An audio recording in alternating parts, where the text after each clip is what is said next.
Welcome to the ITSP Magazine Podcast Network. You are about to listen to the Cognition Podcast, a show about artificial intelligence and how it is transforming the world around us, with your biological, sentient, and mostly rational human host, Hutch. Knowledge is power, now more than ever.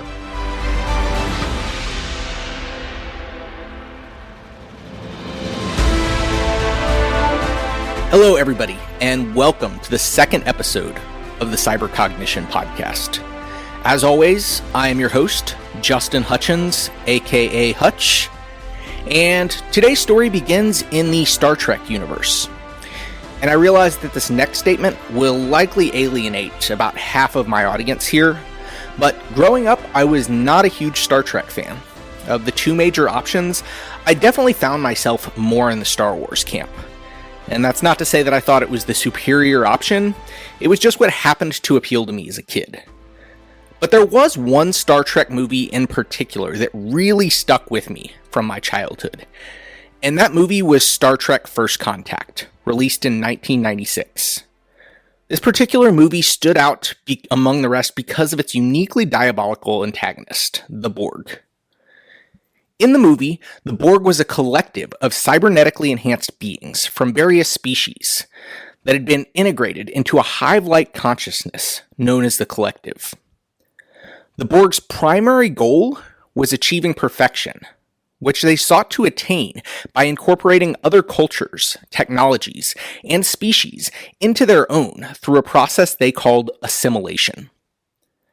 When met with resistance, they would often refer back to their catchphrase, "Resistance is futile," reflecting their perspective that everyone across the universe would ultimately have to assimilate. Assimilation by the Borg involved the physical augmentation of the individual with cybernetic implants. But perhaps more significantly, it involved the subjugation of the individual's mind and will to the hive mind of the Borg Collective. The assimilated individual would lose their individuality and become one of many voices in the Borg's collective consciousness. The reason that I bring this up is because I believe there's a lot of parallels between the Borg Collective and the occupational imperative of integrating technology into our personal and professional lives. So let's start first with the premise that in a way, we are all already cyborgs.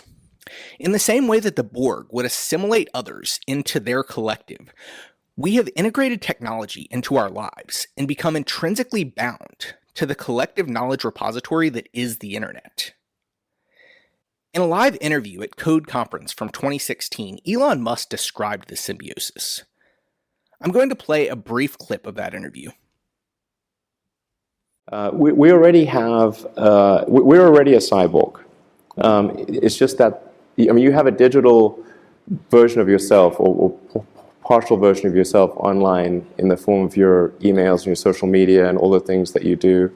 And you have basically superpowers in that with your computer and your phone and the applications that are there.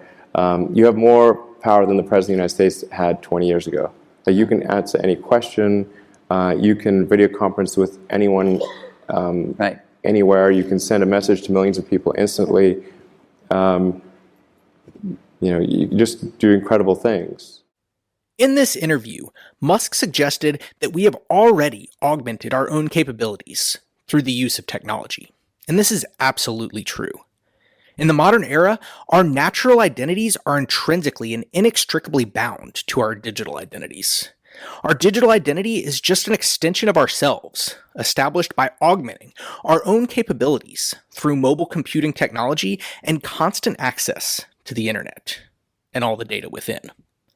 And year over year, there is an occupational imperative to integrate newer and newer technology into our own capabilities in order to remain competitive and functionally relevant.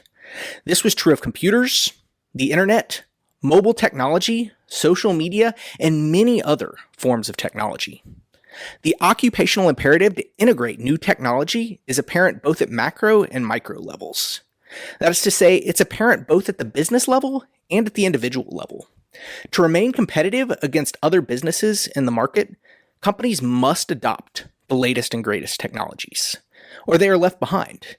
Similarly, to remain competitive in the workforce, individuals must adapt their skills to these new technologies, or they also are left behind. In the modern world, if your business doesn't leverage the internet, email, social media, or other technological capabilities, for all intents and purposes, they don't exist. Similarly, if you as a worker are not able to effectively integrate into a work environment where all these capabilities drive business by having the skills that correspond to those technologies, then you are not hireable. We are seeing this cycle repeat itself all over again with the emerging AI arms race. As a business consultant, I can tell you that nearly all of the businesses I work with are already asking questions about how they can integrate the latest AI technologies into their current operational workflows to improve their efficiency. And the expectation that individual workers personally adapt and integrate these capabilities into their own personal skill sets is also already apparent. A phrase that has been trending across social media for several months now is that AI will not replace you. A person using AI will. And here, within these words, we can once again see that same occupational imperative. Adapt or be left behind. You must assimilate. Resistance is futile. There was a documentary released by Netflix in 2020 called The Social Dilemma. If you haven't seen this film yet, I cannot recommend it highly enough.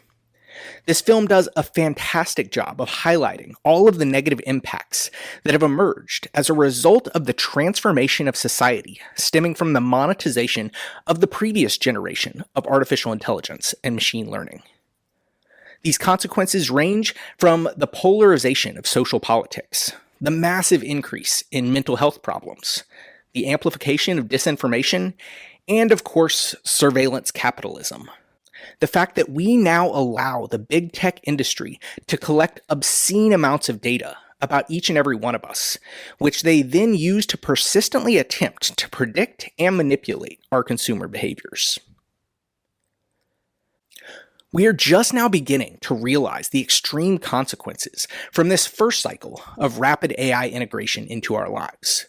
So it seems like the prudent thing to do would be to ask ourselves now what the potential or likely consequences are of the rapid integration of these new forms of artificial intelligence into our lives. And perhaps even more important is the question of where this slippery slope leads us. In the past, the occupational imperative was integration of computers, mobile phones, the internet, and social media. Today, the occupational imperative is integration with large language models. And if we continue down this path, what will the occupational imperative be in the future? On May 25th, the brain-computer interface company from Elon Musk called Neuralink officially received approval from the FDA to start human trials. Musk's long-term vision for this company is to provide a low-latency connection to artificial intelligence systems. I'm now going to circle back one more time to that same interview from Code Conference 2016, where Musk then followed up his previous comments with a description of his vision for the brain-computer interface. It's something that I think is going to be quite important, and there's not. I don't know of a company that's working on it seriously. Is a neural lace. So going back to the AI situation, this is quite an important debate. If you assume any rate of advancement in AI, we will be left behind by a lot. So what's the solution? Yeah. So I think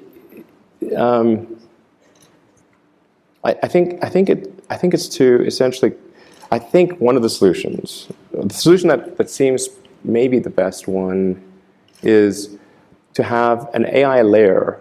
If you think of you've got your limbic system, your cortex, and then a digital layer, sort of a third layer above the cortex, that could work well and symbiotically with you. But the constraint is input output. So we're I/O bound, particularly output bound. I mean, like your output level is so low. It's like, particularly on a phone, like your two thumbs are sort of tapping away. This is ridiculously slow. So mostly, effectively merging in a symbiotic way with digital intelligence revolves around eliminating the I/O constraint.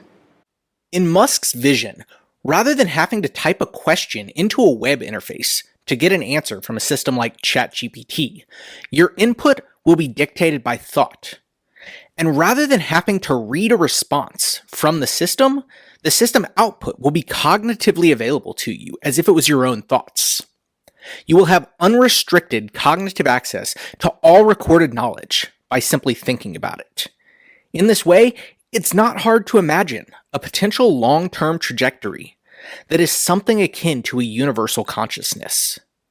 And while this may seem appealing to some, it seems that we could also lose something of our own identities, or even our own humanity in the process. Even more unsettling is that system biases and misinformation that these systems are prone to would become inherited biases of your own. You would become so accustomed to unfettered access to all of the world's information that a system outage would be something akin to a fit of cognitive impairment or an episode of psychosis.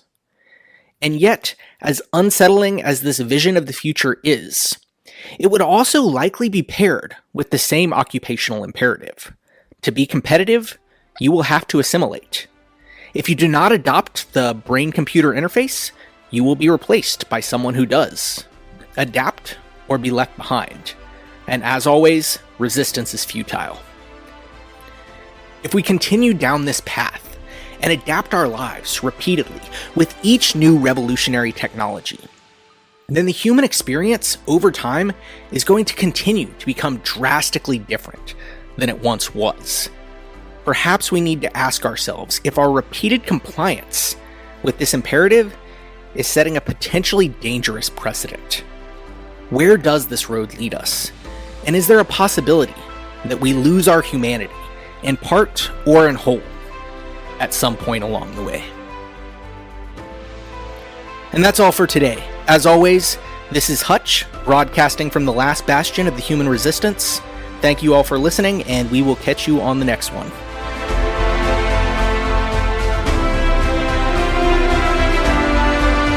We hope you enjoyed this episode of the Cyber Cognition Podcast with Hutch, part of the ITSP Magazine Podcast Network.